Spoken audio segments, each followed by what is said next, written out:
À Dreux, ces jeunes parents ont dû revoir leurs priorités. À deux, ils gagnent 3 500 € par mois, une somme qui leur permettait jusqu'ici de vivre convenablement. Mais désormais, à cause de la flambée des prix, ils estiment qu'il leur faudrait 500 € de plus. 500, ça paierait la moitié du loyer déjà, et des charges. Ça ferait déjà du bien. Comme de nombreux Français, ils disent ne plus pouvoir épargner, surtout depuis que Marilyn est en congé maternité. En fait, ce qu'on avait réussi un petit peu à mettre de côté quand moi je travaillais encore, on est en train de puiser dedans en fait. Parmi leurs plus gros postes de dépenses, l'énergie. Alors pour réduire leurs factures, ils débranchent leurs appareils électroménagers et baissent le chauffage. Autre poste qui pèse sur le budget, l'alimentaire.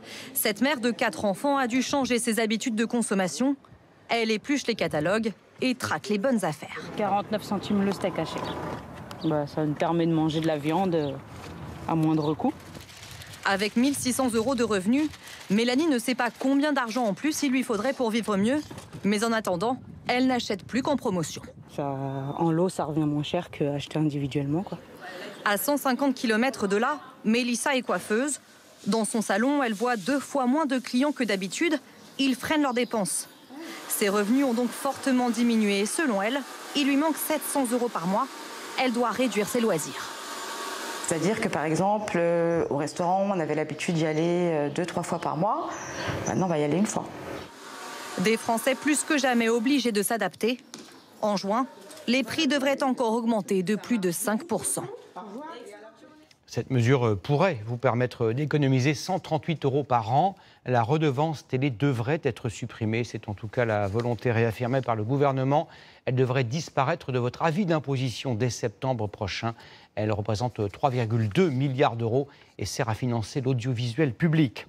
On sait depuis plusieurs semaines que des produits de consommation courante étaient difficiles à trouver. L'huile de tournesol, la moutarde, certains modèles de voitures. Eh bien, la liste vient de s'allonger avec l'électroménager. Des machines à café, des aspirateurs, des réfrigérateurs ont disparu des rayons. Il faut parfois des mois pour les obtenir. Pour quelles raisons précises? Charles Divot, Fabien Chadeau et Bruno Chastagnier. Mieux vaut les choyer, en prendre le plus grand soin. Car à trop les brusquer, le risque, c'est de devoir remplacer vos appareils électroménagers. Petit problème, en rayon comme sur Internet, certains produits manquent à l'appel. Lave-linge en rupture de stock, lave-vaisselle indisponible à la livraison, et ce, jusqu'à nouvel ordre. C'est un petit peu comme les meubles, comme tout ça, mais on ne sait pas trop où on va. Je crois que ça fait un peu peur. Il y a des délais d'attente, il faudra être patient.